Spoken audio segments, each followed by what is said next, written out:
Hello there, dear viewers. Did the very beginning of the stream catch me sticking my tongue out just there? It may have done, or maybe it got cut off, and I've just told you that's what I did anyway. But hey ho, we're really forming a good, strong tradition. Really good beginnings to these streams, aren't we? For uninitiated new viewers to the channel, they'll come along and they'll go, who's this guy?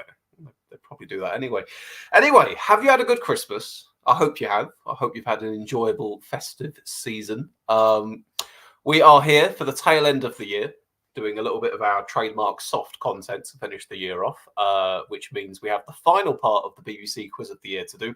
And then we, of course, have the much anticipated Milky Awards as well. Now, I will be saying this again once we have more viewers here, or at the very least at the end of the stream. But the nominations for the Milkies are going to close at midnight tonight. I said I'd close them at some point today. I'm going to give it until the very end of the day. Because we could do with a few more nominations being in. To be honest, it's a little bit awkward. Some categories are looking really good, and we've got a few strong contenders for certain awards. That's great. There's other categories where maybe one person has 2 nominations or 3 nominations, and then maybe you have 17 other people all with 1 nomination each, which makes it very difficult to then decide who the finalists are, because you've got to go, right, okay, they're in the final. Do I cherry pick a few people myself to put in the final out of all the people with 1 nomination each, or do I just declare it closed and announce them the winner? So if we can get a few more votes in before midnight, then that's a tricky decision that I'm not going to have to make. Anyhow, on to the quiz. BBC News Quiz of the Year. I really should have linked that to you guys in the description as well, shouldn't I? I'll do that when I've finished this stream. If any of you care to want to go look at it yourselves, I'll put it in the description or in the comments below. But we did the first 3 parts of this the other day before Christmas. Each round was 13 questions, and as follows. First round, I got 5 out of 13. Second round, I got 7 out of 13.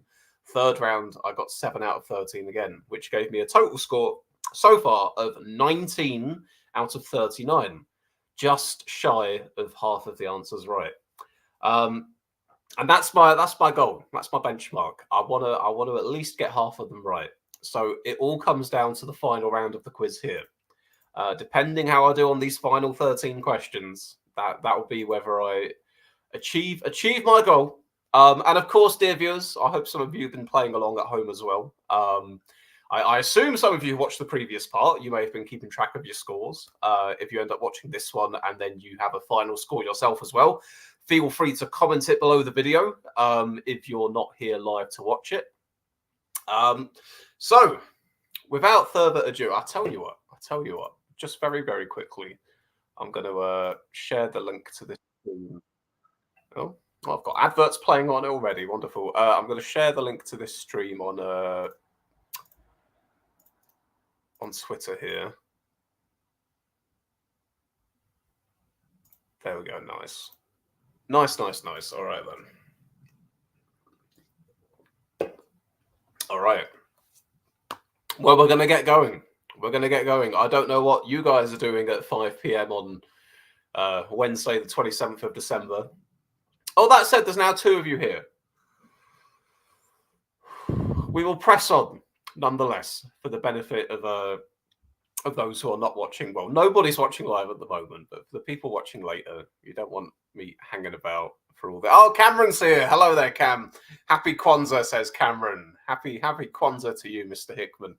Right, well, I now have an audience, so I can get going. Part 4. Need to get over half of the questions right. I think I need to get 7 out of 12. Yeah, that seems about right. I need to get 7 out of 12 of these in order to get half of them right overall. All right, then. Question number 1. The world's oldest dog. Oh, God. The world's oldest dog ever, Bobby, a purebred Raffiero do... Why is it doing this at the start to me? Why? Raffiero do Alentejo died at his home in Portugal in October. How old was he? The world's oldest dog. Was he 23 years and 1 week, 29 years and 5 months, 31 years and 5 months? Right. Average lifespan for a dog. It's usually like 12-ish years, maybe 12, 13 years. That's my guesstimate. Maybe it varies by breed. 31 just seems absolutely excessive. My guess would have been 23 years, to be honest. It feels a bit unfathomable that you'd have a dog that's alive for 3 decades or longer. Although they've bunched these two answers together, which makes me think maybe I'm going to go with 23 years and 1 week, because I refuse to believe that a dog lives that long. It feels impossible to me. 23 years and 1 week. Wow. All right. Well, I was very wrong there. 31. Yeah, that dog was older than me. Wow. It was 31 years and 5 months. Lived its whole life in the Costa family in the village of Conqueiros near Portugal's west coast. The previous oldest ever dog died in 1939 at the age of 29 years. Earlier this year, Spike the Chihuahua was mistakenly identified as the oldest dog at 23 years. Okay. Wow. Well, there we are. That's one of them wrong. Let's hope I get some better questions that I'll be more likely to know. Frank's here in the chat as well. Hello there, Frank. Welcome. Well, you've not joined too late. We've only just finished the first question of round 4 here. It's who is the world's oldest dog? How old were they? And I got it wrong. So you too, feel free to play along if you like. All right, next question here. Leonor Mania swept Spain as the heir to the country's throne. Princess Leonor turned 18. In which country did the princess study for her international baccalaureate before graduating earlier this year? I vaguely remember reading something about this, something about her, and for some reason I'm thinking USA.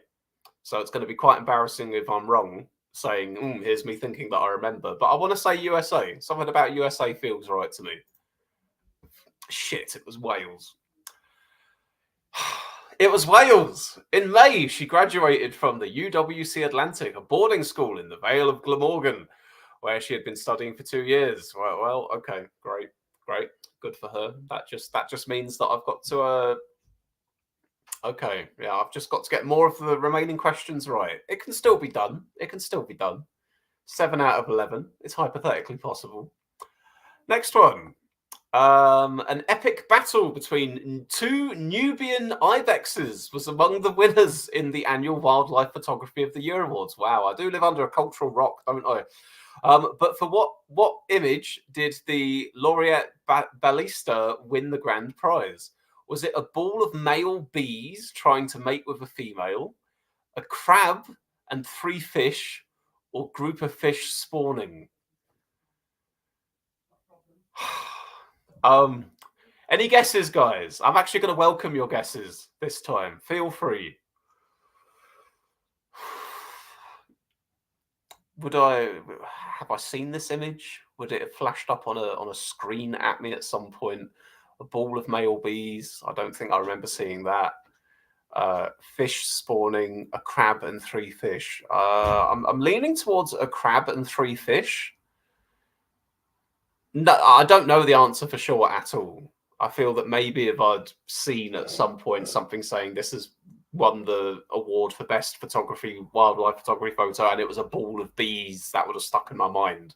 Whereas I might have more easily forgot it if it was just some fish. I'm going to say a crab and 3 fish. That's what I'm going to go with.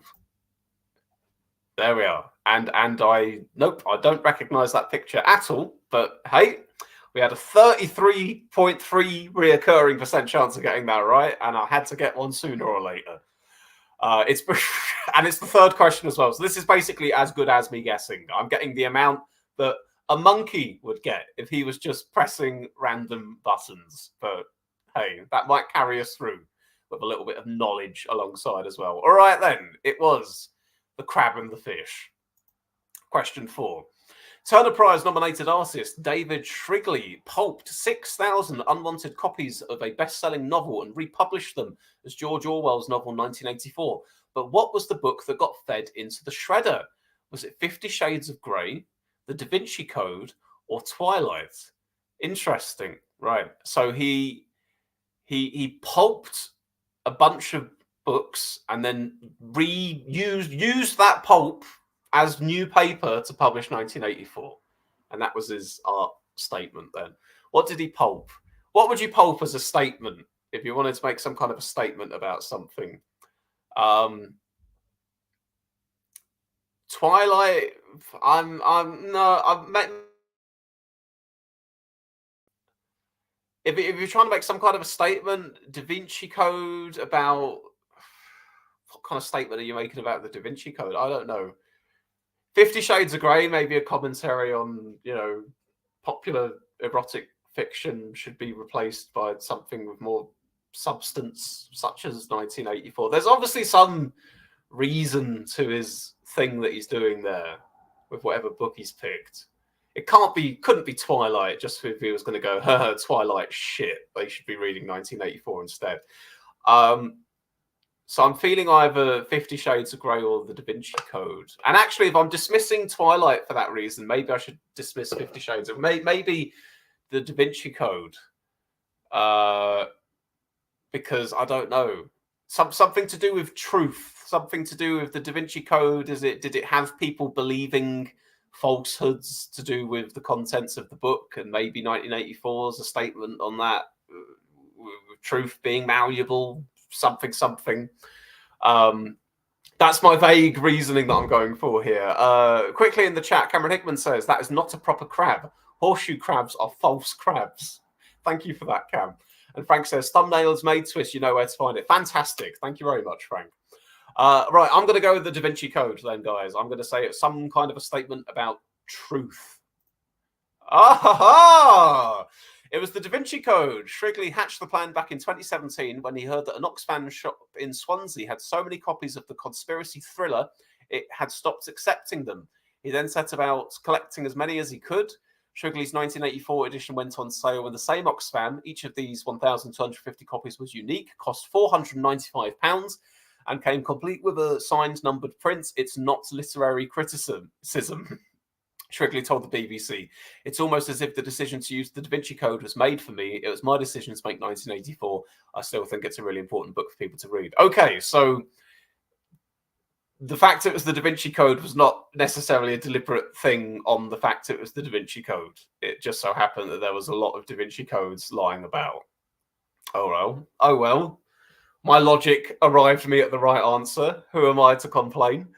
Right, question number 5. Oh, and it's a sports one. Brill. Australia stunned hosts India in Ahmedabad. Well, no, I've said it once. To win the Men's Cricket World Cup for the 6th time. How did Sri Lanka's Angelo Matthews make history during the tournament? Was he the fastest batter to reach 1,000 runs in the World Cup? The first batter to be timed out in international cricket? Or scored record-breaking 50th one-day international century? I'm not sure. No, I don't think I know this. Again, it's one of these things that I'm possibly creating a false memory of, maybe skimming over an article where there was something about this, some kind of a new cricket record or something. And if that were the case, I feel like it had a number attached to it. 1,000 runs in a World Cup or 50th one-day international century. I'm really not sure. I'm going to say one of these two. 50th one-day international century. No. Flawed logic. He was the first batter to be timed out in international cricket. Okay. He lost his wicket by being timed out. It would really help if I knew the rules of cricket. I mean, I played cricket in school a few times because that's what they made us do in PE. I couldn't say I guess I knew the rules of it once upon a time, or at least I knew it enough that, like, cricket is a bit like baseball, right? People who are into cricket are probably going to castrate me for saying this, but it's a similar principle that you've got a ball, you've got a bat, you hit the bat with the ball, and then you've got to run around the pitch once you've hit the bat with the ball. Maybe the specifics are different, but that's how I equate the two as being similar. All right, then. Well, I never stood much of a chance with that one. What's the next one here? Singer Beyonce hosted star-studded premieres of her Renaissance tour film in Los Angeles and London. To whom did the star dedicate the film? Was it her daughter, Blue Ivy, her mother and father, her uncle Johnny? Well, don't. I wish I followed the celebrity news a little bit more. Who did she do? I mean, I could spend ages trying to reason through who it could be, but feasibly it could be any of them, couldn't it? Dedicated to your daughter, sure. Dedicated to your parents, sure. Dedicated to your uncle, possibly. I don't know. Maybe he was ill or died or something. Maybe she's just really fond of her uncle. Maybe it's all a ruse and there is no Uncle Johnny. I'm going to say her daughter. Nope. It was Uncle Johnny. He was real. It was Uncle Johnny all along. Shit. It was her Uncle Johnny, a member of her extended family who designed Beyonce's first ever stage costumes and whose love of house music inspired the sounds of the Renaissance album and tour.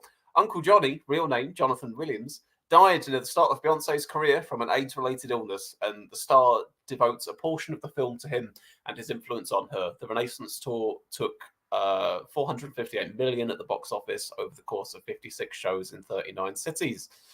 I shouldn't have doubted Uncle Johnny, should I? All right. I don't think we're looking very good here. I think at best, have I got two of the answers right? One or two of the answers? We're going to have to make up some ground in the next few questions here. There's not too much more room for error here. A macho culture in Downing Street harmed the UK's response to the COVID pandemic. Oh, this is one I really ought to know, isn't it? A former top civil servant told the ongoing inquiry, but what did the former Deputy Cabinet Secretary, Helen McNamara, I've not even been drinking today, Helen McNamara not say? What did she not say? Okay, one of these quotes is false. I thought the science was an odd thing to stick so religiously to. I would find it hard to pick one day where regulations were followed properly inside that building. It was the wrong crisis for this Prime Minister's skill set. Okay. I guess I can believe I would find it hard to pick one day where regulations were followed properly inside that building. Yeah, I'll take that one as a likely quote. It was the wrong crisis for this Prime Minister's skill set. I could see it, maybe not as strongly as the middle one. I thought the science was an odd thing to stick so religiously to. That one feels like the oddest quote of the bunch. Unless it's like some kind of a trick or something. But I feel of those, saying that the PM wasn't well equipped, believable. Saying that the rules weren't stuck to so much, believable. Saying that she thought it odd that the science was an odd thing to stick to, that seems less believable. But I swear this is like a trick and it's a red herring. Yeah, it was. Damn. It was the line about the Prime Minister's skill set. That would have been my second choice. Which came from Lee Kane, the former Downing Street director of community. Okay, so it was a genuine quote. It just wasn't from that person. I'm not going to get half of them right now. Miss McNamara told the inquiry that female experts were ignored, women were looked over, and that there was a lack of thought about issues such as childcare during school closures, the impact of restrictions on victims of domestic violence, and a lack of guidance for pregnant women. She also accused Boris Johnson of failing to tackle misogynistic language used by Dominic Cummings. Miss Macadakading-dong. Miss McNamara told the inquiry the 2020 lockdown party she was fined for attending should never have happened. All right. That's one of the ones I feel like I should have got there. A 1932 Pablo Picasso masterpiece sold for $139 million, the second highest price ever achieved for the artist. What was it called? Large nude in a red armchair, nude reclining woman, or woman with a watch? Can't say I know this one. I watched a couple of documentaries about Picasso about 8 or 9 years ago. That's not going to help me here. What was it called? Large nude in a red armchair. Nude reclining woman. Woman with a watch. Right, going off the principle again, maybe creating some false memories. Assuming that maybe I read this as a news story, but then I'd forgotten about it because it didn't stick in my mind enough. It would have stuck in my mind most if it was large nude in a red armchair. So I'm going to rule that one out on that basis. Assuming that I read it at some point in the past, if I did read it, I would have remembered large nude in a red armchair. Nude reclining woman or woman with a watch, I would have been less likely to remember. Nude reclining woman. Ah, shit. It was woman with a watch. That would have been my second choice. I keep saying that, but it's true. It was woman with a watch. All right, yeah, great. All right, it was woman with a watch. Well, there we are. How are you doing at home, boys and girls? Are you doing any better than me? I feel like today's the day that you're probably doing better than me. Next question. Right. A ooh that was dubbed, shouldn't that be an ooh? A ooh that was dubbed Britain's loneliest sheep was rescued from a remote shore in the Scottish Highlands after being stranded there for at least 2 years. What name was she given after the rescue? Was it Cammy, Fiona, or Shirley? I'm gonna guess. Was there not like a sheep once upon a time called Shrek? Because he was like, he had all this overgrown fur and he was a bit ugly, so they called him Shrek. Am I making that up? That feels like something. There was some animal that was named Shrek. So maybe as a counterpart to that, this one was named Fiona. That's the only guess that I've got to guess this one. It was Fiona. Oh, all right then. It was Fiona.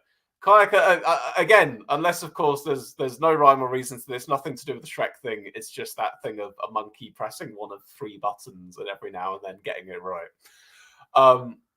She noticed Fiona stranded at the foot of the cliffs, shocked to see what she believed to be the same sheep on her return to the area this year, and spoke to local press.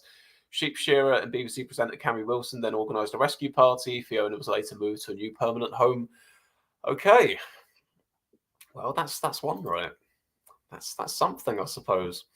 After weeks of intense earthquake activity, a volcano erupted on the... Oh, don't do this to me. On the Reykjanes? On the Reykjanes Peninsula of southwest Iceland. About 4,000 people had to be evacuated in advance from which town? Now, I've definitely read about this. I read about them being evacuated before the eruption happened. Don't remember the name.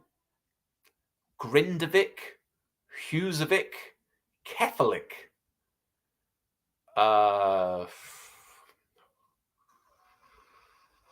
Grindavik, Husavik, Kefalik. We're going to go with Grindavik. Total guess. All right, then. It was Grindavik. Hooray! People were warned to leave the fishing town in November after it was threatened by the lava flow, but the eruption did not happen for several more weeks. In 2010, a volcanic eruption caused an ash plume to rise several kilometers into the atmosphere, leading to several days of air travel disruption in Europe. While this year's eruption is not expected to cause similar problems, police have warned people to stay away from the vicinity. All right, then, we're on to the final 3, guys. King Charles's choice of neckwear at the COP28 conference sparked speculation he was sending a coded message to Rishi Sunak because it bore a similarity to which country's flag? Okay. Right. If it was speculated as sending a coded message to Sunak, I would see that being more likely as being either Greece or Rwanda, because Ireland... I don't know, ongoing negotiations about borders and trade with Ireland, Northern Ireland, but I don't think that. No, I think the more pressing thing would be the diplomatic spat between us and Greece, and obviously the Rwanda policy. I'm leaning towards Rwanda. Here because I feel like the Greece thing kind of the Rwanda thing's more long-standing. The Greece thing just kind of flared up rather suddenly, and I don't think it would he'd respond to that. So, but I mean, again, this is just speculation. It was a coded message. It's not even necessarily a coded message. But of the three, I'm going to say Rwanda. Shit, it was Greece. Well, yeah, that does look like the Greek flag. Can't deny that. All right, Charles, you got me. Well done. It was Greece. As he delivered the keynote address at the climate talks in Dubai, the King's tied a pattern which appeared to be based on the Greek flag. It came after a week-long row between the UK and Greece over the Parthenon sculptures, also known as the Eglin marbles. The long-running issue re-emerged when, during a trip to London, the Greek Prime Minister said the sculpture should return to Athens. Buckingham Palace suggested it was just a random choice of ties and did not have any connection with Greece or the diplomatic row. And Blue Guy says, it's easy where his dad is from. Yes. Should have remembered that. Should have remembered that Philip was Greek. That probably would have maybe been just enough to lean me into going with Greece there. All right, then. Right, final two, guys. NASA streamed an ultra-high definition video of a black cat to Earth from the depths of space as part of the work to improve communications with more remote parts of the solar system. What was the cat's name? Oh, I misread that. Did I say a black cat of a cat back? Well, that explains why the picture was confusing me, because that's not a black cat. Okay, a ultra high definition video of a cat back to Earth from the depths of space as part of the work to improve communications. What was the cat's name? Is that the cat in question? It says source NASA, so actually maybe that is the cat in question. All right then, guys, here we are. This is audience participation time. The cat on that sofa in the picture, does that look more like a Bella to you, or a Sigrid, or maybe a Taters? I am opening this one up to the audience here. What would you name that cat of the three?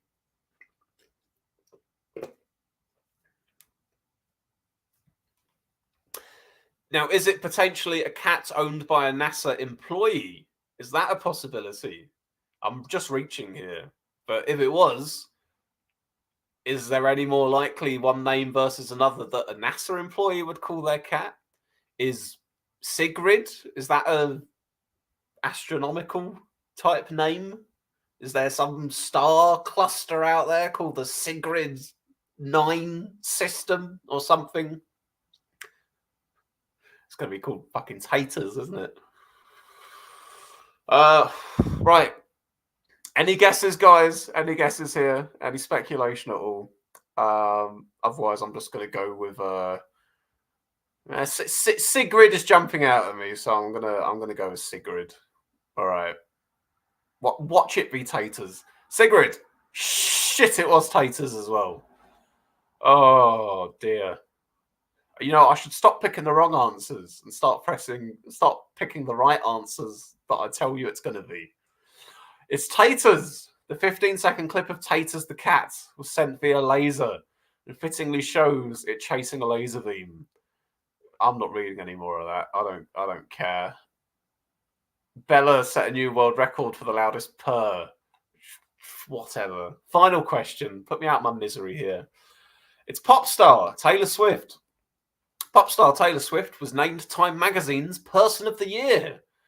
Which of these other people was not on the shortlist? Not on the shortlist for Person of the Year. Okay. Well, I mean, feasibly, it could be any of them, couldn't it? Not on the shortlist for Person of the Year. Vladimir Putin maybe on the short. Actually, yeah, Xi Jinping and Vladimir Putin. I could potentially see either of them on the shortlist, thinking about all them new countries joining BRICS, and maybe that being a bit of a coup for them, going, "Oh, look at us, we've got more people in BRICS."